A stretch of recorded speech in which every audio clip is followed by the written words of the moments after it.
Olá pessoal, tudo bem? Hoje nós vamos iniciar uma nova série, uma série sobre perversão sexual.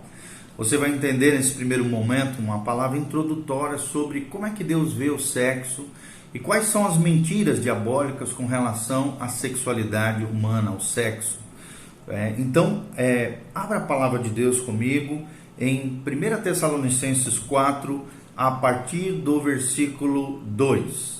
A partir do versículo 2. 1 Tessalonicenses 4, a partir do versículo 2, é o nosso texto-chave, onde Paulo aqui exorta a igreja do Senhor, o povo de Deus, à prática da santidade. Sempre lembrando que aqui o que nós estamos passando é a cosmovisão cristã, é a perspectiva bíblica com relação ao sexo, com relação à sexualidade humana, com relação a toda essa situação que envolve a sexualidade, ok? Então existe o sexo que é abençoado por Deus e você vai ver que existe aquilo que o diabo desfigurou, que nós chamamos aqui como perversão sexual, tá bom?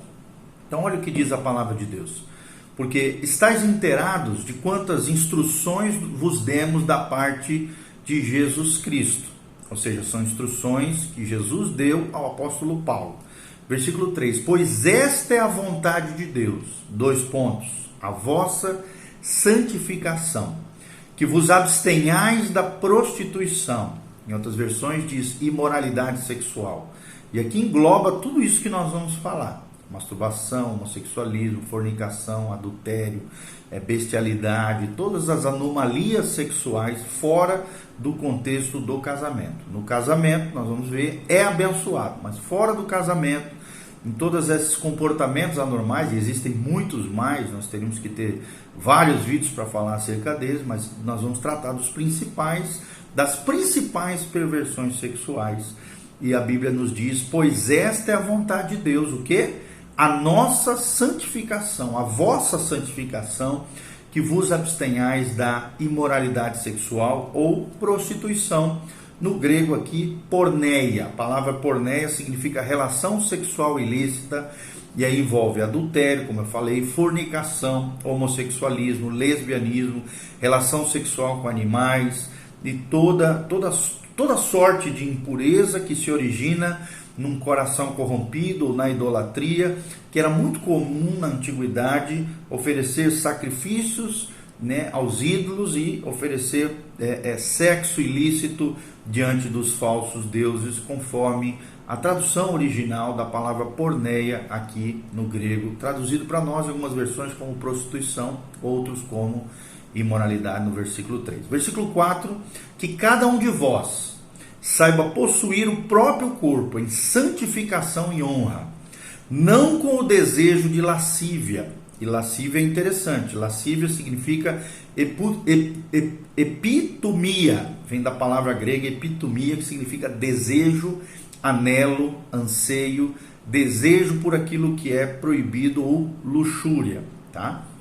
Como os gentios, versículo 5, segunda parte, como os gentios que não conhecem a Deus, ou seja, aqueles que vivem como se Deus não existisse. E que nessa matéria ninguém ofenda, nem defraude a seu irmão, porque o Senhor contra todas essas coisas, como antes vos avisamos e testificamos claramente, é o vingador. Deus é o vingador. Deus é quem pune, Deus é quem se ira, Deus é quem condena, Deus é quem trata com seriedade essas perversões sexuais. Porquanto Deus, versículo 7, não nos chamou para a impureza, mas sim para a santificação. A palavra impureza aqui significa acatársia. Acatársia significa impureza, impureza física, também no sentido moral, impureza proveniente de desejos sexuais, luxúria, vida devassa ou motivos impuros, é o que significa a palavra acatársia, Acatársia, palavra que significa impureza, traduzido aqui como impureza. Então, porquanto Deus não nos chamou para a impureza, mas sim para a santificação. De acordo com isso, quem rejeita estas coisas não rejeita o homem, não rejeita o pastor Giovanni, nem a igreja cristã, não, mas sim a Deus, diz a palavra de Deus, que também vos dá o seu Espírito Santo. Ou seja, quem quer ser cheio do Espírito Santo, quem quer viver uma vida séria com Deus, vive uma vida de pureza na área sexual e não de perversão sexual. Como introdução, nós vamos falar um pouquinho sobre isso, né? O nosso Deus, vocês sabem, é um Deus que tem um prazer enorme em abençoar os seus filhos. Ele deseja dar do bom e do melhor para mim e para você também. A nossa felicidade, né, o bem-estar de seus filhos, os filhos de Deus, dá grande satisfação para Deus. Os filhos de Deus foram criados para a glória de Deus. E uma das bênçãos que Deus quis dar aos seus filhos é o sexo, dentro do contexto do casamento, é claro, dentro do matrimônio, debaixo do pacto nupcial, da aliança do casamento. O sexo, né, como a Bíblia nos ensina, é um presente de Deus para o homem e para a mulher, dentro desse limite prescrito na palavra de Deus, dentro do casamento. Mas infelizmente, vocês sabem, temos visto, né, nas ministrações, nos aconselhamentos para as pessoas, que muitas pessoas têm sofrido consequências terríveis da prática sexual ilícita e pervertida. É muito comum hoje, nos dias de hoje, nós vivemos numa sociedade erotizada, uma sociedade extremamente sexualizada, pervertida, onde o sexo ilícito se difunde sobre tudo e sobre todos, inclusive dentro do contexto da igreja do Senhor Jesus. E dentro dessa batalha, né, a nível espiritual, nós temos verificado o resultado, né, da prática, muitas vezes, da feitiçaria e também da idolatria, trazendo essa perversão sexual na vida das pessoas. Nós podemos ver, né, o que a palavra de Deus diz em Romanos 1, 18 a 29. Por exemplo, Romanos 1, 18 fala, né, dessa impiedade ligada à imoralidade dentro da sociedade de maneira geral. Nós vamos ler aqui Romanos 1, 18. A ira de Deus se revela do céu contra toda impiedade e perversão dos homens que detêm a verdade pela injustiça. Então, se você observar aqui Romanos 1, de 18 a 29, existe essa relação entre impiedade e imoralidade. Impiedade e imoralidade, que leva aqui, se você observar o contexto, a uma perversão sexual, tá? E nós que lidamos com pessoas, aconselhamento, Ministério de Libertação, por interior, né, nós vemos cada vez mais essa relação entre impiedade, imoralidade, perversão sexual. Essa relação também de influências, de perseguições demoníacas e às vezes até de endemoniamento em pessoas que têm problemas sérios, crônicos na área da sexualidade. Nós também podemos observar, né, nas religiões de matriz africana, Umbanda, Candomblé, existem dois tipos de sacerdócios nessas religiões. Aqueles que são extremamente castos, né, e aqueles que são extremamente promíscuos e pervertidos na área sexual. Então nós vemos também aqui uma ligação de espíritos malignos, de espíritos demoníacos com a perversão e a área da promiscuidade sexual. Nós até nos admiramos, né, com os problemas que os demônios acabam gerando dentro da vida das pessoas na área do sexo, em quem se envolve com feitiçaria, ocultismo, umbanda, candomblé e todas essas práticas, né?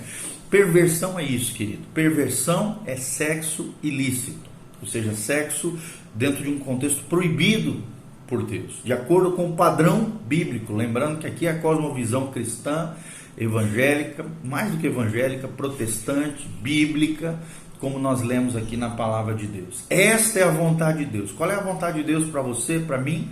A nossa santificação, que nos abstenhamos da prostituição, ou do sexo ilícito, ou da imoralidade, a palavra original, porneia, né? Temos, claro, pela graça de Deus, nós temos observado também Deus agindo nessa área, curando, restaurando, libertando pessoas que são viciadas na área sexuais, libertando também pessoas que têm problemas crônicos na área da homossexualidade, lesbianismo, incesto, e todas aquelas pessoas também que ao longo da sua história, talvez de alguma maneira, sofreram agravos na área sexual, abuso sexual. Deus é capaz de libertar, curar e restaurar, tá bom? Qual é o contexto brasileiro quando se trata da perversão sexual dessa questão da sexualidade deformada pelo inimigo das nossas almas. O Brasil, vocês sabem, é conhecido como um dos países mais sensuais do planeta, né? Talvez aí junto com a Tailândia e alguns países da África, né? O Brasil seja um dos países mais sensuais do planeta. O carnaval é um exemplo disso. Desculpa, o carnaval, né, com toda essa perversidade, permissidade, é um símbolo do nosso estilo de vida brasileiro, comum, corriqueiro, sem Deus, né? Nós somos conhecidos, os brasileiros, como exportadores de homossexuais, exportadores de prostitutas, né? Infelizmente isso acontece, é muito comum, vocês sabem disso, transexuais, né? E fomos, por exemplo, muito criticados quando a lambada apareceu no mundo e começou a ser tocada nos países da América Latina. Eles ficaram horrorizados, né? com a lambada, com as músicas ali baianas, aquela música do El Chan, da música da garrafa, do bumbum, né? São apenas expressões da nossa cultura brasileira pervertida quando se trata da sexualidade. O Brasil tornou-se o número 1 também no mundo em prostituição infanto-juvenil. Vocês sabem, né, em várias partes do Brasil, a prostituição, infelizmente, a pedofilia, a prostituição infanto-juvenil é comum, é corriqueiro, é uma lástima, é uma vergonha para a nossa nação, todas essas manifestações de prostituição infanto-juvenil precisam ser denunciadas, né? O Brasil cultua também através da TV o sexo e a violência. Nós vemos isso nas novelas, nos filmes, né? O sexo tem sido deturpado através da mídia, tem sido explorado, e o homem e a mulher têm sido coisificados. O que é isso? A coisificação do homem, ou seja, o homem e a mulher têm se tornado uma mercadoria, um fetiche, tem sido coisificado, tem deixado de ser um ser humano e se tornado uma coisa, um objeto, uma mercadoria, algo que pode ser comprado. Coisificação do ser humano é a banalização, né, do ser humano através do sexo pervertido. A mulher e o homem têm se tornado isso, um objeto sexual. O sexo, né, que no contexto da Bíblia era para unir e fortalecer a comunhão, com doação, com a alegria do outro, transforma-se então nas mãos do inimigo, nas mãos de Satanás, em apenas um meio de se buscar o prazer próprio, ou seja, o prazer egoísta, o prazer muitas vezes narcisista, um prazer destruidor. O instrumento de Deus, né, o dom de Deus, o presente de Deus ao homem e à mulher, tem se transformado em objeto de exploração. Nós estamos nos referindo ao sexo. Tem sido explorado, né? Tem provocado destruição e tem provocado a morte, tanto espiritual como morte física de muitas pessoas. E por que tudo isso? Porque o sexo foi criado por Deus para a preservação da vida. Presta atenção, o sexo foi criado por Deus para a preservação da vida e da raça humana. Também geração das famílias. Por exemplo, um casal é uma pequena civilização, porque deles vêm filhos. E às vezes, você sabe, as primeiras famílias humanas geraram civilizações. Então o sexo foi criado por Deus para a preservação da vida, da raça humana, das famílias, para a comunhão entre duas pessoas, marido e mulher. E se o sexo, né, foi criado para expressar esse amor, o compromisso entre duas pessoas, por que ele tem se tornado um instrumento de destruição na vida de muitas pessoas? Porque vocês sabem, o maior inimigo de Deus e dos homens andou pregando mentiras terríveis, que muitas pessoas têm colhido como consequências essas mentiras satânicas, tá bom? Então no vídeo a seguir nós vamos falar sobre algumas mentiras de Satanás com relação ao sexo. Nós demos apenas uma palavra introdutória, nos referindo ao que Deus pensa acerca do sexo, a ligação que existe entre a impiedade, a imoralidade e a perversão sexual. Nós falamos qual é a vontade de Deus para mim e para você, é que nós nos abstenhamos, ou seja, deixemos de lado, você e eu, venhamos a dizer não à prostituição, à imoralidade, ao sexo pervertido. É esse o coração de Deus, e possamos possuir os nossos vasos, o nosso corpo em santificação e honra diante de Deus, ok? Então dê um joinha aí no nosso vídeo, compartilhe com outras pessoas. É uma série que nós vamos falar sobre perversão sexual. Esse é o primeiro vídeo. Logo o seguinte vídeo, nós vamos falar sobre algumas mentiras de Satanás com relação ao sexo, e tratando mais sobre esse assunto, ok? Deus te abençoe, que a graça de Deus venha sobre a sua vida, a bênção do Senhor esteja sobre você, a sua casa e a sua família. Faça seus comentários abaixo, dê um joinha, siga o nosso canal, que Deus te abençoe, youtube.com/prgiovanni. E o nosso Instagram é @prgil, G-I-O, ok? Deus os abençoe. Estamos aqui para ensinar mais e mais dos princípios e valores cristãos, daquilo que Deus diz na sua palavra, para vivermos uma vida que realmente agrada a Deus. Um abraço, beijo do pastor Giovanni, Deus vos abençoe, que a graça e a paz de Jesus venham sobre você. Amém.